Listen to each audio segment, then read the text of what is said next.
ఒక్క నిమిషం అన్న.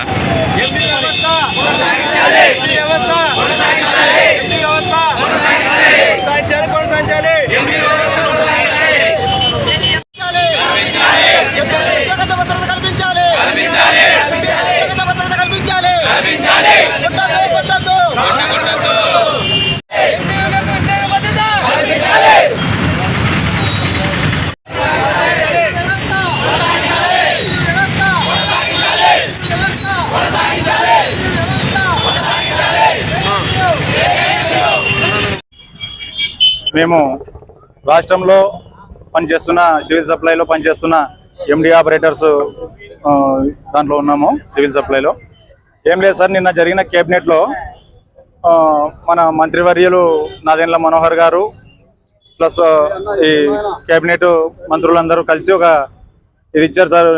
ఎండి వ్యవస్థని రద్దు చేస్తున్నాము, దీనివల్ల ఏదో అవకతవకలు జరుగుతున్నాయని చెప్పి మమ్మల్ని రద్దు చేస్తున్నట్టు ప్రకటించారు సార్.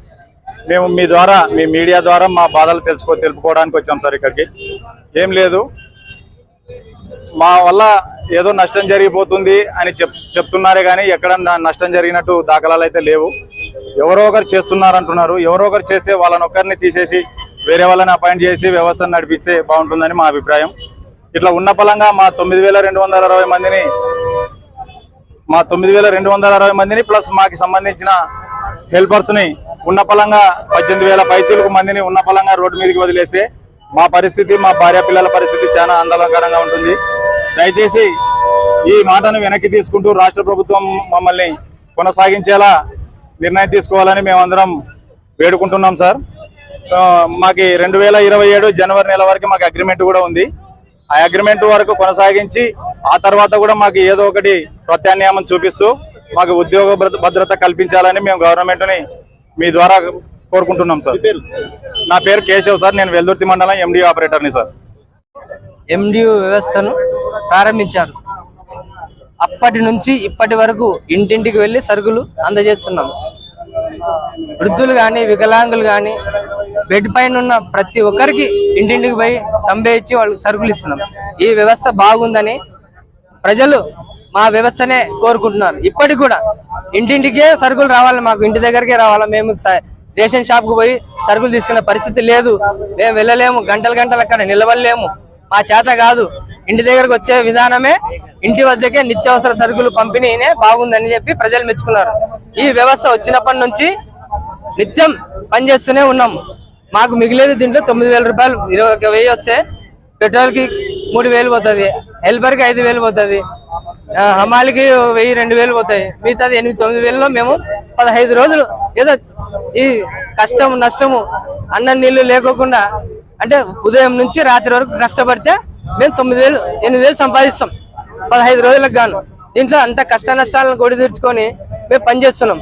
కరోనా కష్టకాలంలో కూడా రెడ్ జోన్లలో కూడా మేము బియ్యం పంపిణీ చేసాం. అయితే ఏమైంది, ఈ వ్యవస్థ బాగుంది, ఎండిఓ వ్యవస్థ మీరు కొనసాగించాలి, ప్రభుత్వం తీసుకున్న చర్యలు బాగున్నాయని గత ప్రభుత్వంలో మమ్మల్ని మెచ్చుకున్నారు. అంటే మేము కూడా మా కుటుంబాలను వదిలేసి రెడ్ జోన్లలో పనిచేసాం, డబుల్ తంబు వేయించాము, బియ్యం పంపిణీ చేసాం, మాస్కులు పెట్టుకొని మా ప్రాణాలను ఫలంగా పెట్టి ఆ రోజు బియ్యం పంపిణీ చేసాం. అంటే ఆ రోజు వ్యవస్థ బాగుంది, బాగా చేశారని. గత లాస్ట్ ఇయర్ లో 2024 సెప్టెంబర్ లో కూడా ఈ ఎండిఓ వ్యవస్థ బాగుంది. విజయవాడలో వరద బాధితులకు మాకు 3 జిల్లాల నుంచి మా ఎండిఓ ఆపరేటర్లు, హెల్పర్లు పోయి రాత్రనగా పగలనగా నిద్ర తిండి అన్ని మానేసి అందరికి వరద బాధితులకు అందరికీ నిత్యావసర సరుకులు అందించడంలో ఎంత పని చేశారంటే అంత పని చేశారు. 1:30 గంటలకు రాత్రి మన ముఖ్యమంత్రి నారా చంద్రబాబు నాయుడు గారు ఈ వ్యవస్థ, ఎండిఓ వ్యవస్థ బాగుంది, దీన్ని కొనసాగిద్దాము, మీ కడుపు కొట్టము, మేము ఎక్కడ మిమ్మల్ని ఉద్యోగం నుంచి తొలగించము, మీకు మేము అండగా ఉంటాము, ఎవరి మాటలు నమ్మొద్దండి మీరు దయచేసి అన్నారు. ఆ రోజు చెప్పిన మాటలు ఈ రోజు ఎందుకు చెప్పడం లేదు?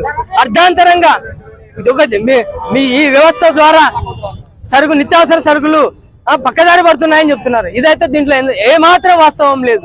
ఎందుకంటే సరుకులు అందిస్తున్నాం, ఇంటి వద్దకే వెళ్ళి సరుకులు అందిస్తున్నాం. అది మాకు ఇచ్చిన బాధ్యతని మేము మా బాధ్యతను పూర్తి చేస్తుంటే ప్రతిరోజు మేము పనిచేస్తున్నాం.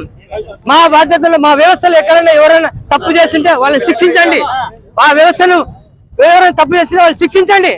అలాంటిది మొత్తం వ్యవస్థను మొత్తం తీసేస్తామంటే మేము ఒప్పుకునేది లేదు. మాకు ఉద్యోగ భద్రత కల్పించాలి, అది ప్రభుత్వ బాధ్యత.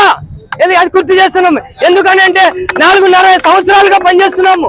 తిండి తిప్పలు మాట్లాడేసి కేవలం 15 రోజులు మాత్రమే పనిచేస్తామనే కాదు, 15 రోజులు ఎంత పనిచేస్తాం, ఎంత కష్టపడి ఉదయం 6 గంటల నుంచి పనిచేస్తే రాత్రి 10 వరకు పనిచేస్తాం. అయితే మా వ్యవస్థను కొనసాగించాలి. అగ్రిమెంట్ ప్రకారం, మాకున్న అగ్రిమెంట్ ప్రకారం 2027 జనవరి వరకు మమ్మల్ని కొనసాగించాలి.